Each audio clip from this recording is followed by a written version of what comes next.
At the far end of town where the grickle grass grows, and the wind smells slow and sour when it blows, and no birds ever sing, excepting old crows, is the beach of the lifted Lorax. And deep in the grickle grass, some people say, if you look deep enough, you will still see today where the Lorax once stood just as long as it could, before somebody lifted the Lorax away. What was the Lorax, and why was it there, and why was it lifted and taken somewhere at the far end of town where the grickle grass grows? The old Onceler still lives here. Ask him, he knows. You won't see the Onceler. Don't knock at his door. He stays in his lurkum on top of his store, and on special dank midnights in August he peeks out of the shutters, and sometimes he speaks. Now I'll tell you, he says with his teeth sounding grey, how the Lorax was lifted and taken away. Way back in the days when the grass was still green, and the pond was still wet, and the clouds were still clean, and the song of the swummy swans rang out in space, one morning I came to this glorious place. And I first saw the trees, the truffula trees, and under the trees I saw brown barbaloots, frisking about in their barbaloot suits, as they played in the shade and ate truffula fruits. But those truffula trees, all my life I'd been searching for trees such as these.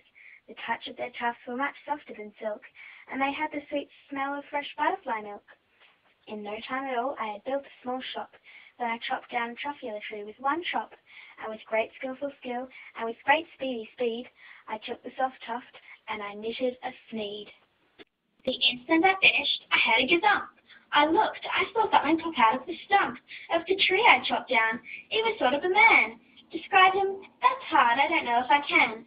He was shortish and oldish and bluish and mossy, and he spoke with a voice that was sharpish and bossy. Mister, he said with a sawdusty sneeze, I am the Lorax. I speak for the trees. I speak for the trees have no tongues. And I'm asking you, sir, at the top of my lungs. He was very upset as he shouted and puffed.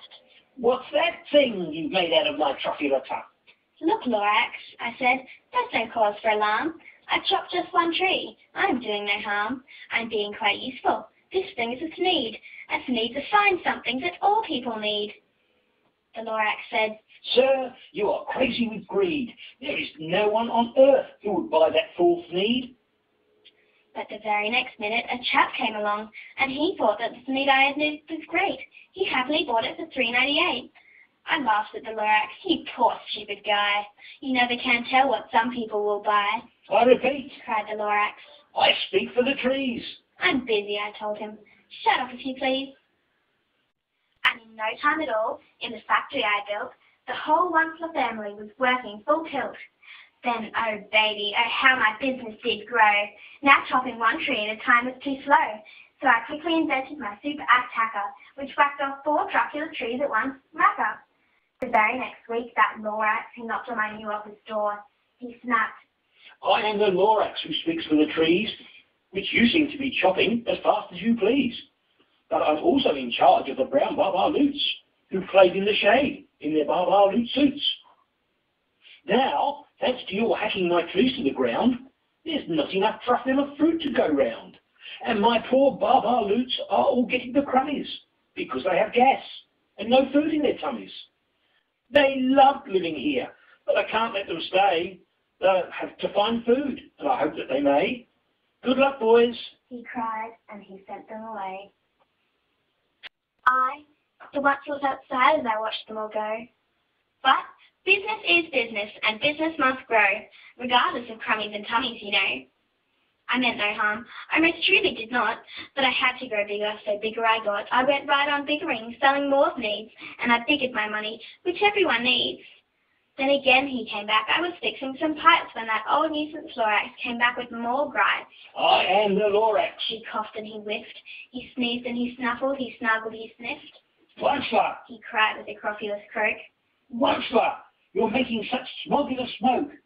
My poor swony swans, why? They can't sing a note. And so, please pardon my cough. They cannot live here, so I'm sending them off.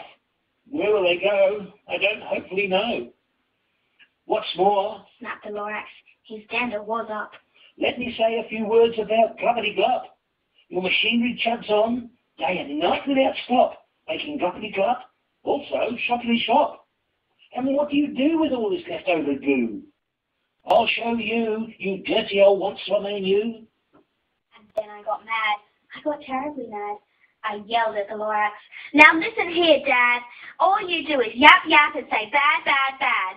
Well, I have my rights, sir, and I'm telling you, I intend to go on doing just what I do. And for your information, you Lorax, I'm figuring on biggering and biggering and biggering, telling more truculent trees of its needs, which everyone needs. And at that very moment, we heard loud whacks. From outside in the field came a sticking smack of an axe on a tree, then we heard the tree fall, the very last truffula tree of them all. The Lorax said nothing, just gave me a very sad, backward glance as he lifted himself by the seat of his pants, and I'll never forget the grim look on his face when he hoisted himself and took leave of this place, through a hole in the smog, without leaving a trace. And all that the Lorax left here in this mess was a small pile of rocks, with the one word, unless. Whatever that meant, well, I just couldn't guess. That was long, long ago, but each day since that day, I've sat here and worried away. Through the years while my buildings have fallen apart, I've worried about it with all of my heart. But now that you're here, the word of the Lorax seems perfectly clear. Unless someone like you cares a whole awful lot, nothing is going to get better. It's not. So catch. It's a truffula seed. It's the last one of all. You're in charge of the last of the truffula seeds, and truffula trees are what everyone needs. Plant a new truffula, treat it with care, give it clean water, and feed it fresh air. Grow a forest, protect it from axes that hack. Then the Lorax and all of his friends may come back.